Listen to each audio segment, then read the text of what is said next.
Olá, meus amigos, prezados alunos do primeiro ano de Direito. Aqui estamos nós mais uma vez reunidos para essa nossa videoaula. Em primeiro lugar, quero desejar a vocês, a cada um de vocês, com todo o carinho do meu coração, desejar uma ótima semana, desejar assim coisas boas na vida de vocês e que nós tenhamos uma semana de muito sucesso, de muito estudo e de muito trabalho. Muito bem. E nesta sequência do nosso trabalho, eu quero hoje dar continuidade ao tema tratado na nossa videoaula anterior, que foi o personagem Hans Kelsen. Apresentamos a teoria de Kelsen, identificamos onde se fundamenta toda a sua teoria e toda a sua epistemologia.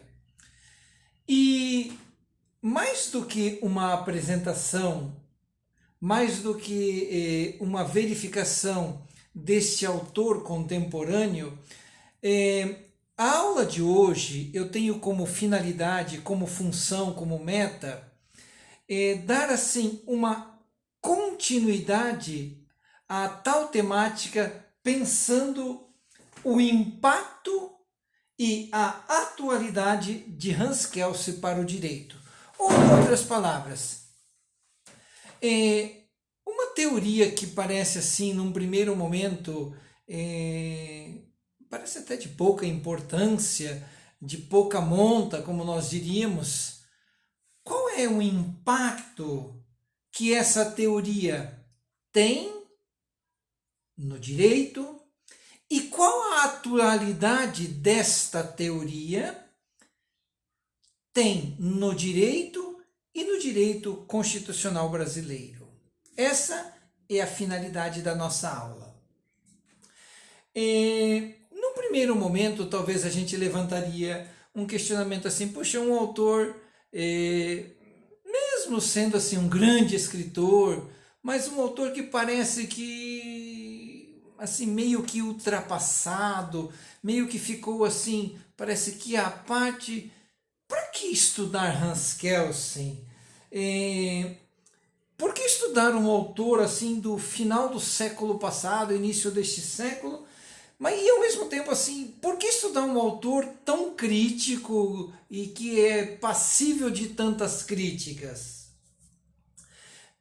Dá quase a impressão assim, puxa, nós como operadores do direito, como pessoas do direito, às vezes realmente nós colocamos essa função de operadores, quase que operacionalizar uma máquina como se o direito fosse algo mecânico, uma máquina, e não cientistas do direito. E aqui entra o nosso trabalho como pensadores, como acadêmicos, de pesquisar tal autor, verificar que impactos a teoria dele teve e tem, e ao mesmo tempo se ela é uma teoria atual. Esse é o objetivo da nossa aula de hoje. Primeira coisa, número 1. A maioria das vezes, quando se fala de Hans Kelsen, desse pensador do positivismo jurídico, do normativismo, corre-se o risco de se mencioná-lo em sala de aula sem a preocupação de se mostrar qual é a importância dele. Ou pior ainda, apenas reproduzir o que ele falou ou reproduzir aquilo que os outros falaram dele ou sobre ele.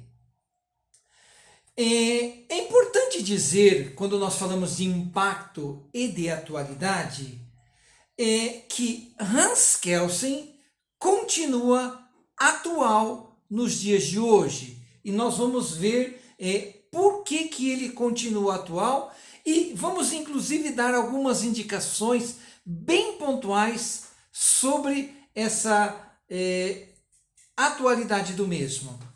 É ruim, meninos, é ruim, meninas, quando nós estudamos um autor e simplesmente assim fala-se sobre ele, talvez de forma não muito aprofundada, de forma não muito teórica e sistemática, e simplesmente traça-se, ocorre-se o risco de se traçar sobre o autor apenas um parecer muito superficial.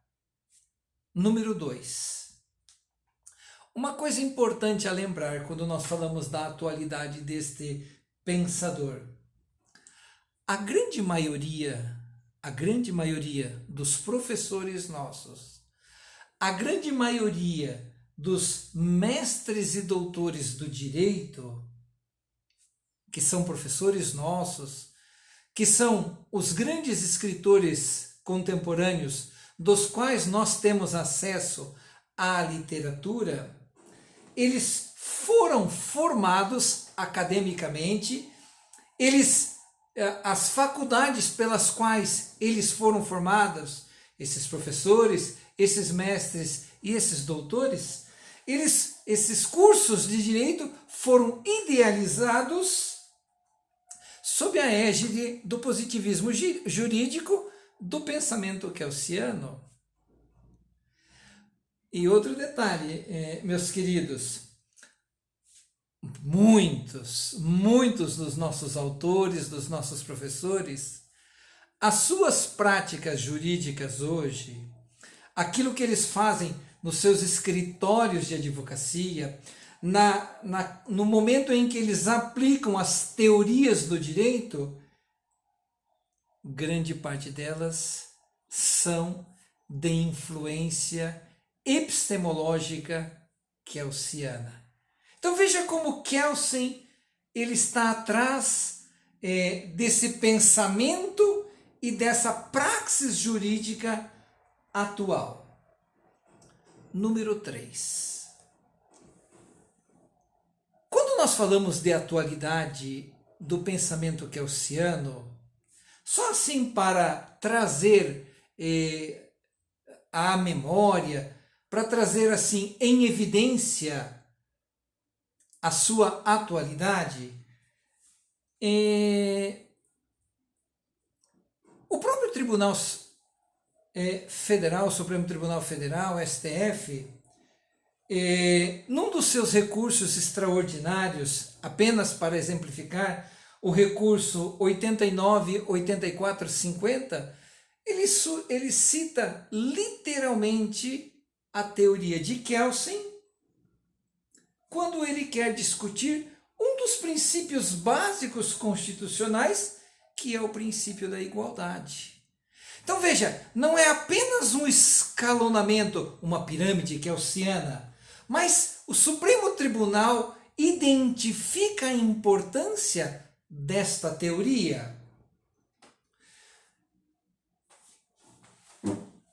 O próprio Tribunal, o Supremo Tribunal Federal, no habeas corpus, nós temos uma citação no habeas corpus 106.510, gostaria que vocês dessem uma olhada. Ele faz assim, uma íntima relação e até uma intrínseca relação entre a jurisdição constitucional e as questões democráticas. É muito interessante. Se você observar assim, quem estuda jurisprudência, quem estuda exegese, nós vamos ver que Kelsen, ele é um dos teóricos frequentemente citados no sentido de colocar o operador do direito, o próprio advogado, o próprio magistrado, nessa relação entre a obediência estrita à ordem jurídica. Detalhe, e temos também exemplos de muitas decisões do Supremo Tribunal Federal fundamentado no pensamento de Kelsen. Número 4. Qual é a atualidade de Kelsen? Já falamos na aula passada, mas É, é importante lembrar, quando Kelsen trata da norma jurídica, ele foi o pensador que nos trouxe dentro da teoria do direito a ideia dos termos de um ordenamento jurídico escalonado. Claro, dentro desse escalonamento, a ordem máxima ou a norma máxima desta pirâmide, a Constituição Federal. Mas mais ainda, ela é uma norma pressuposta no plano lógico-jurídico que fundamenta todas as demais normas e se autofundamenta sem precisar buscar fundamentação em qualquer norma. Viram que bacana? Ou, em outras palavras, a Constituição, ela é o ordenamento por si. Outro detalhe, número 5.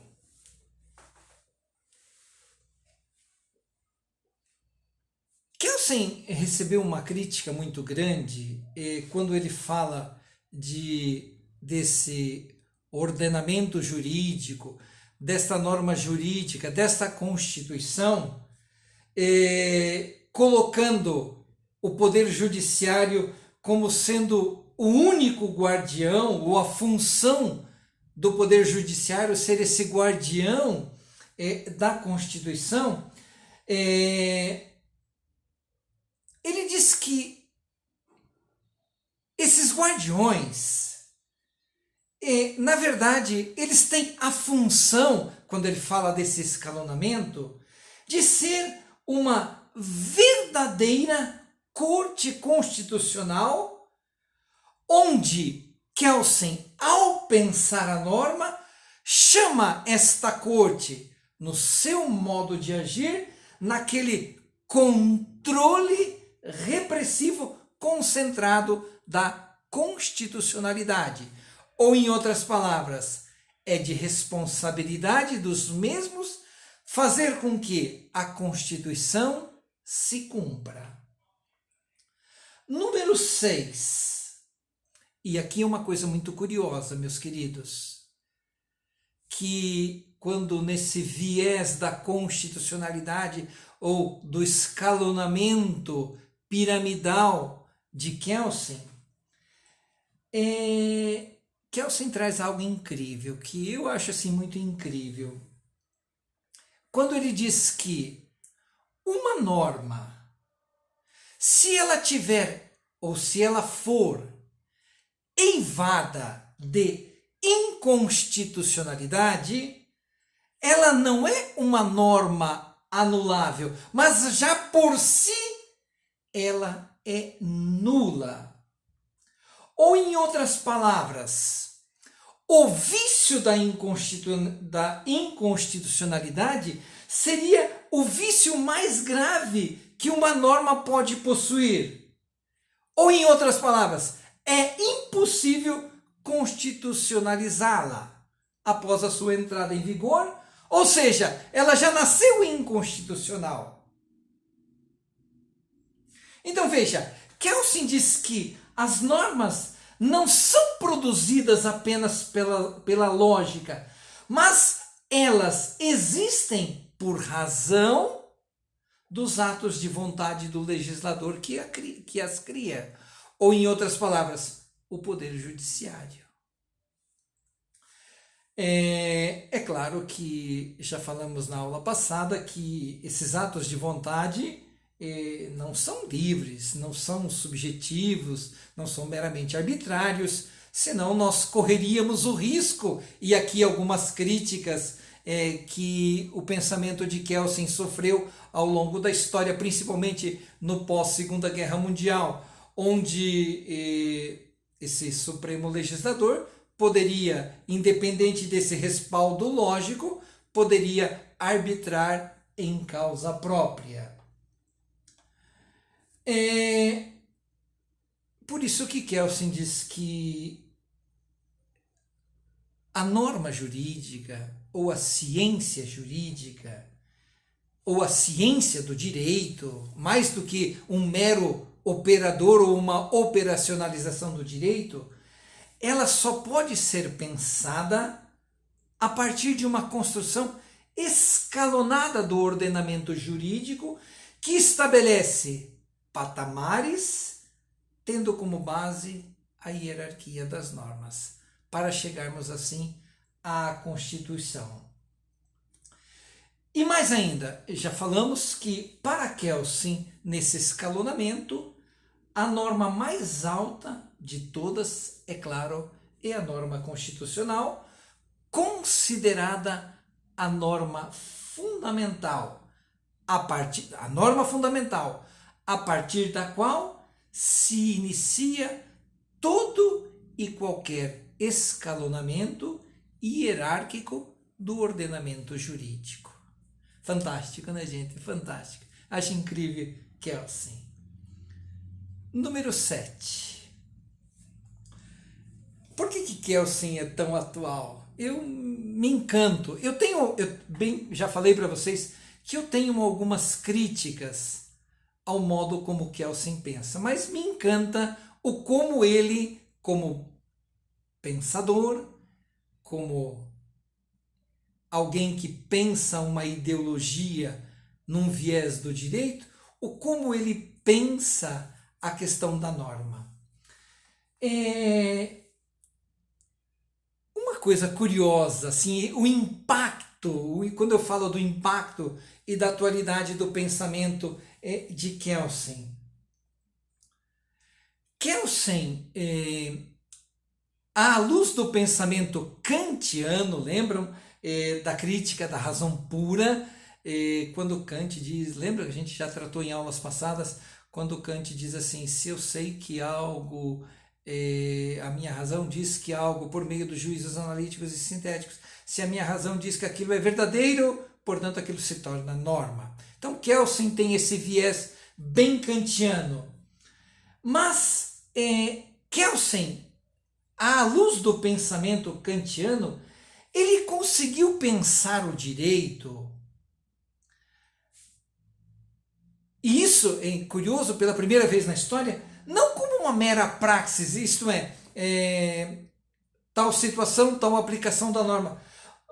E não só como uma mera técnica, mas como uma ciência, ou em outras palavras, de que forma o direito, essa ciência, ela é detentora de um objeto de investigação.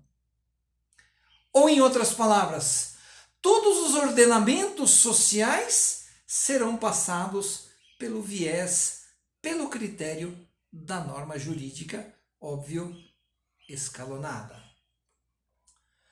Número 8. É claro que Kelsen foi assim duramente criticado quando ele propôs essa forma de ordenamento jurídico, principalmente colocando assim no Poder Judiciário aquela função de guardião da Constituição.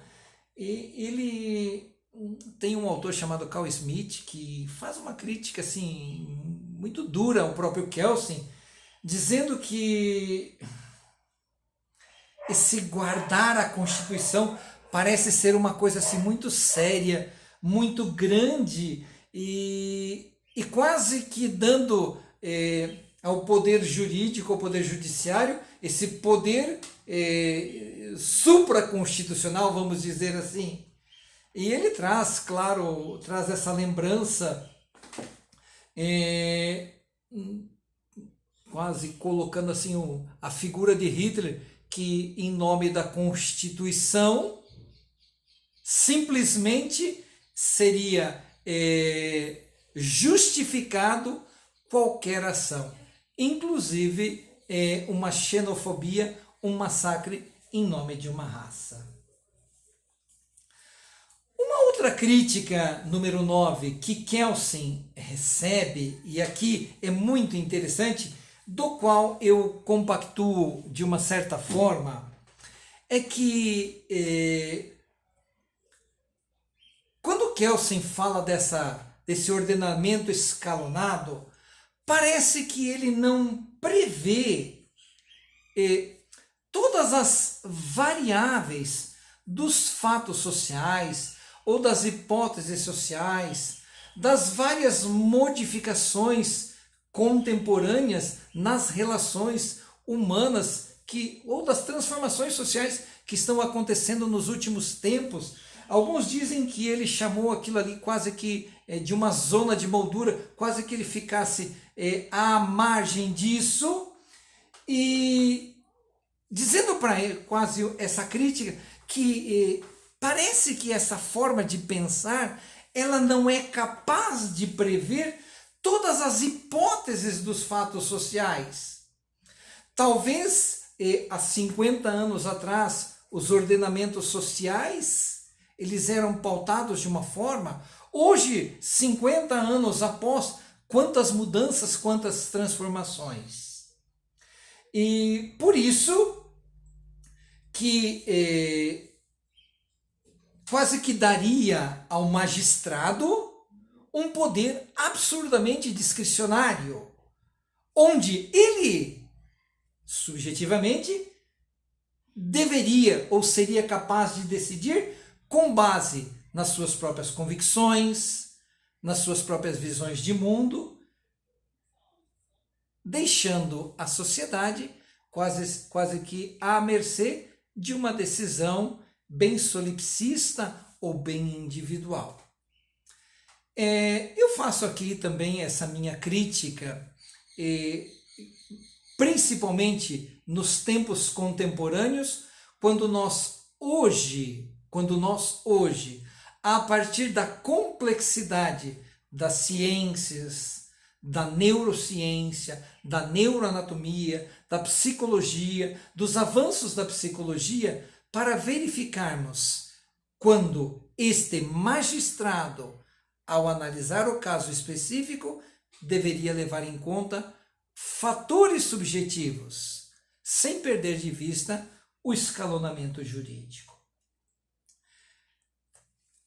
É claro, volto a dizer que boa parte da nossa jurisprudência brasileira ela é elaborada nos termos idealizados por Kelsen, tá?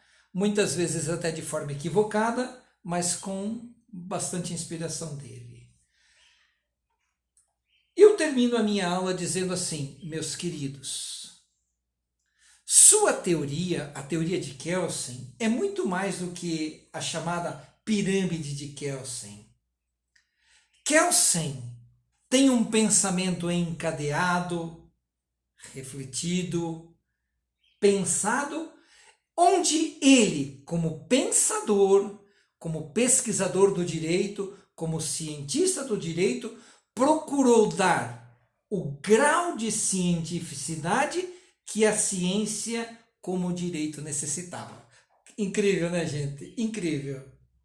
Portanto, entender Hans Kelsen e o seu pensamento não é uma tarefa de meros acadêmicos ou de um mero academicismo que nós estudamos durante o nosso curso de Direito, mas ele é uma teoria para todo aquele que quer continuar atuando dentro do direito na atual conjuntura que nós vivemos dentro da nossa atualidade.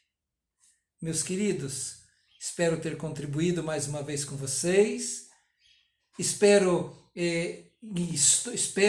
que tenham suscitado muitas dúvidas na cabeça de vocês. Estou aqui à disposição, vou encaminhar para vocês o material teórico escrito e vou propor uma atividade que deverá ser feita durante a nossa semana.